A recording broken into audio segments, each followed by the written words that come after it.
Welcome to the Innovation and Compliance Podcast, part of the Compliance Podcast Network. Join us every week as we talk with industry innovators who are making compliance to help business run more efficiently and, at the end of the day, more profitably. Here's your host, Tom Fox. Hello, everyone. This is Tom Fox, back for another episode. And today I have with me Patrick Conroy. Patrick is with ACA Technologies. He is the RegTech leader and managing director. So first of all, Patrick, thank you for taking the time to visit with me today. Thanks, Tom. Really excited to be here today to discuss RegTech with you. So, Patrick, you have I thought, a really interesting professional background, which led you to ACA. And it seems to me that you've got a lot of compliance experience before you went into tech. So I was wondering if you tell the audience a little bit about your background and what took you to become the managing director of client development at ACA. Sure, Tom. And it's been kind of a crazy ride, and I'm happy to spend a few minutes there. You know, I got my start, like a lot of young professionals, in financial services and working in the fund administration world and fund accounting, financial reporting, treasury, et cetera. And, circa 2008, as we all know, things kind of happened. And, one of those things opened up a door for me to enter into the compliance realm. And it's really been a wild ride since, as you can imagine. And along my journey, I've worked at a couple of the largest global banks in the world. And that has really led me through, working through those channels and becoming and honing my skills as a compliance practitioner and being very fortunate enough to work with some of the best in the industry to really have a focus on technology. So it was really that journey that led me there, where I was working on really more of the pragmatic practitioner-focused areas of compliance as a compliance professional and really embracing technology. That's kind of led me to find a journey where I've been fortunate enough to work at some of the largest global technology firms. So I had a background in investment compliance, and that led me to be fortunate enough to work on one of the premier investment compliance systems in the world. And through that lens, I started building compliance services and looking at different emerging technologies, as well as really being focused on RegTech, at that firm. And that's really something, obviously, RegTech has been a derivative of FinTech, where the evolving regulatory landscape has just shifted and created such an immense amount of burden, spawning from Dodd-Frank and the Wall Street Reform and Consumer Protection Act, really downstream into MiFID II and the various different challenges that all of us good compliance folks are trying to keep our heads above water with. So I think one of the things there is that, from my perspective, focusing on RegTech has led me to ACA, really in twofolds. One, when I became focused more on technology, I still needed the substantive expertise that was available.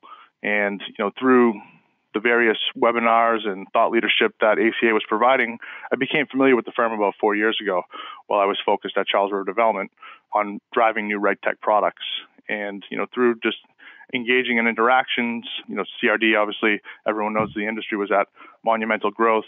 I took a different path towards really focusing on ACA. And what drew me to ACA was really their overarching mission to provide innovative governance, risk, and compliance, coupled with technology solutions that end state enhance the client's overall operational and business processes. So that was really what drew me there. What got me there was the commitment that this firm has. It's come from the grassroots up as a compliance firm and a consultancy firm, but it's their commitment to becoming the leading provider of risk management technology solutions that are really focused in the regulatory compliance, performance, financial crimes, and cybersecurity arena. So you said a couple of things that really resonated with me. First of all, when one door closed, another opened, but more than simply a door opening, you actually recognized it and walked through it. So kudos. That's part of my journey in this space as well.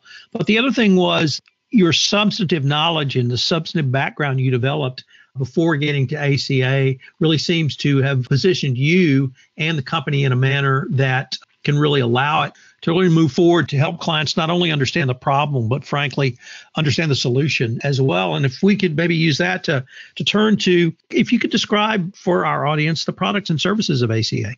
Absolutely, Tom. And I think you really nailed it there. For me, I've been very fortunate to go, the long way, through being a practitioner, moving through technology, going into business development aspects and kind of creating new products. And so, that journey has helped me along the way, kind of the way and the timing in which it happened for me. And, I guess I'd echo that's really the story of ACA as a whole. So today we're close to 800 folks, employees worldwide. About 300 of them are focused completely on kind of compliance. And of that 300, almost 100 of them are actually ex-regulators across SEC, FINRA, OCC, NFA, et cetera. So I think that's really one of the areas that I want to highlight, just because, ACA as a whole and their solutions are really derived from subject matter expertise. And, through that set of optics, compliance, cybersecurity, performance, financial crimes, all of that has tech enablement around it. And that's really the genesis of the firm's focus today. So, our solutions really focus across a couple different verticals: compliance, risk, advisory, consulting, managed services, education and training, as well as you would imagine. We're here to talk about RegTech, right? Technology solutions. So, on the compliance, risk, and advisory consulting side, a lot of our solutions, really get into the deep level granularity and minutia of the firm's enterprise level risk assessments. We provide a variety of different mock advisory and regulatory program reviews, as well as penetration testing and forensic testing around that. On the managed service side, we have some really compelling things that are really changing the way the top level management looks at in terms of risks, as well as the economics behind those. So we have some marketing and advertising review services. A big area of growth for us has been our vendor and merger and acquisition diligence services, AML compliance, process outsourcing, et cetera. On the education side, that really has stayed with us throughout our growth. And what that means is that we have the leading compliance practitioners coming together semi-annually to kind of work through education, new trends, different types of insider trading online, GIPS standard education training, cybersecurity training, and really also tailored training that we work with our clients through those different engagements and verticals. A lot of our training events are actually, to the marketplace, continuing education in terms of CLE, CPE, and CISI credits. So those are kind of the different ways in which we're looking at the enterprise from a technology solution perspective. There's a couple things that we obviously focus on. One is obviously RegTech and regulatory compliance. So that's looking at our regulatory reporting solutions, our compliance program management solutions, our marketing review solutions, personal trading code of ethics solutions, as well as our trade surveillance solutions. We also offer additional services and support and solutions in terms of data management and governance. And I think any good compliance practitioner is going to tell you garbage in, garbage out. So we have a heightened sense of focus and initiative in terms of data management, structured data. We're on the RegTech side, we're looking at unstructured data. And we also have some investment management capabilities in terms of order management systems, portfolio management systems, and investment compliance rules, compliance areas. Pat, I wanted to ask you, the company website references something called compliance ELF, which is defined as employee level filing. And I was wondering if you could give us a few words on that as well.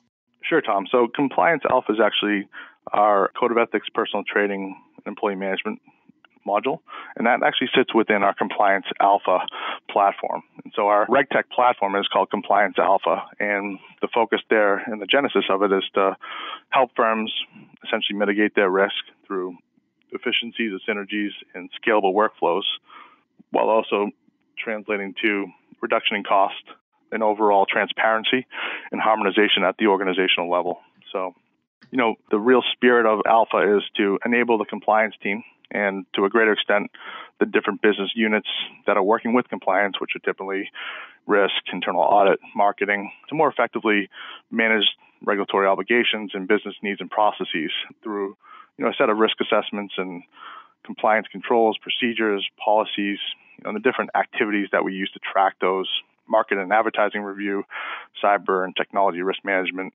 trade surveillance, and again, obviously personal trading and code of ethics. So to directly answer your question, ELF has been a tremendous area and addition for us. We actually just released a blog post this week called 6 Ways to Stay Ahead of Financial Regulators. And one of the snippets there that we released in joint conjunction with the Investment Advisors Association was a survey where nearly 50% of the respondents actually detected a material compliance issue related to their code of ethics program. We see it as something that needed to happen within our RegTech solution to round out our stack, but where the real angle for us is compiling that with what we feel is one of the best of breed systems out there in terms of buy-side trade surveillance. And so we see a lot of overlap in terms of what our code of ethics personal trading segment and aligning that with our trade surveillance on the buy side. and looking at integration points and then focusing on not just the good structured data that we're obviously consuming from mission critical systems, accounting systems, trading systems, the like, as well as business intelligence systems, expert network chaperoning systems, meeting calendars, all of that information that all of our regulators are kind of requesting from a data request list perspective. So it all kind of looks at that from an ecosystem perspective, as well as some of our additional offerings that we have kind of in governance that really round this out on a surveillance side. So electronic communication monitoring, we have a service that we provide for that. We have social media surveillance that we provide and offer. We do actually assist firms with expert network call chaperoning, as well as code of ethics administration. So it's really the blend of the skill sets of the people, the process, and the technology that we're really excited about what this is going to mean for the industry. And we think it's pretty compelling. So you said a few things in there. Let me see if I could perhaps translate those into anti-corruption compliances, because what struck me is, although you used different words, it sounded like exactly what the regulators in my space asked for. So there's a couple of things you said. And what really struck me about employee level filing, the Department of Justice continually tells us you have to operationalize compliance. And by that, they mean you must move compliance down literally to the front lines. It seems to me with Compliance Alpha, and Compliance Alpha, as you called it, you're really moving the actual doing of compliance or the operationalization of compliance to the employee level, and they're inputting the data and capturing the data, and that data can be used for a compliance officer, a board of directors, senior management in more of an oversight role. But it seems to me you've actually done exactly what the Department of Justice has said, is move compliance down through the operationalization of it to the very front lines. Is that a fair assessment?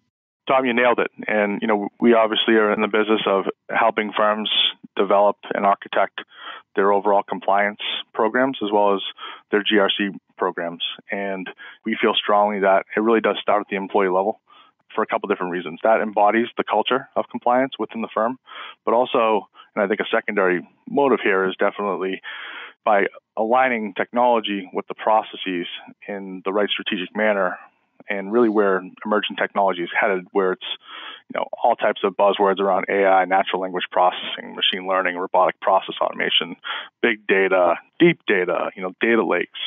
All these things have a place, but really putting them together in the right pragmatic manner is what firms are really struggling with. So by entering technology at the employee level and the data capturing around that and workflows and synergistic process that can come out of that, our 5-year bet is definitely looking more at terms of how that data can be used in a variety of different ways to really scale the compliance practitioner's overall objectives, which are, frankly, detecting fraudulent behavior, mitigating overall firm risk, keeping their firm out of the news. Every legal and compliance professional knows these things, but don't obviously have the tools at their fingertips to make their lives achievable for all the different areas that they need to focus on. So let me just run with that, because it strikes me that because the information is entered literally at the employee level filing or the operationalization level, how could a chief compliance officer, a senior manager who wanted to engage in oversight, or even a board of directors use the platform, the ACA platform, or the information developed in the dashboards to engage in a variety of roles? It's a great question, Tom, and it's really at the forefront of, our current development roadmap, as well as, what we're obviously implementing into the marketplace. And so ACA is fortunate enough to engage across about 4,000 clients globally. We have about, market share-wise, 3/4 of America's top 100 money managers, about 65% of the top 100 mutual fund companies, upwards of 90% of all the hedge fund managers in the world, about 75% of the top private equity firms. And so we have a lot of different engagement points and touch points. What that obviously, as you can imagine, is a broad array of requirements and different processes and procedures and methodologies around how all these firms, small and large, operate, right? So I think to direct the question back to the kind of the senior manager, the compliance practitioner, or chief compliance officer, as well as the board, I think we're looking at this in a couple different ways. We have some firms on one end that are looking at kind of the 3 lines of defense: compliance, risk, and internal audit. And we have other firms that are a lot flatter and have a more, enterprise approach. So, I think it really depends is the answer in terms of how this best works. But the downstream here is that transparency, focus on key trends, KPIs, generation, all of that stuff manifests itself through our compliance alpha system in a way that really allows the organization to become a lot more nimble and less reactive and more strategic and proactive, through gleaning of this information and structure in place. I think the senior manager or the chief compliance officer, let's put ourselves in the seat of a global chief compliance officer that maybe has a private trust, an investment advisor, an investment company, a registered investment advisor underneath it, maybe a couple of broker dealers as well. All of those different, you kind of mentioned this earlier, all of those different entities have different requirements and subjectivity to different regulatory bodies. There's slight nuances with the regulations. How does a firm at the top level really make sense of all that? And, you kind of honed in on it that you were hearing the same things, slightly different words to what I was saying to your space in ABC. But, at the end of the day, we're all really trying to achieve similar things. And so, what RegTech in our focus is really to try and harmonize, normalize the actual effort and management of the controls and procedures that are being put in place and allow firms to really scale through efficiencies and ability to, really phone in on what's important. So, Patrick, unfortunately, we are near the end of our time, but I was wondering if our listeners wanted more information on yourself or ACA Compliance Alpha, where can they go? Gosh, Tom, that went quick. I feel like I was just getting warmed up, too. It's been great. Time really flies. I think, one area that we'd love to see folks on your podcast tune into is our website is probably the best place and source of information. And they can find out a tremendous more about ACA compliance at www.acacompliancegroup.com. Well, Patrick, thank you so much for taking the time to visit with me, and I greatly look forward to continuing the conversation. Likewise, Tom. You have a great day now. If you're a compliance professional looking for a convenient and effective way to fulfill your continuing education requirements, go to fcpacompliancereport.com/courses and choose from 4 hour-long training packages that will keep you current. That's fcpacompliancereport.com/courses.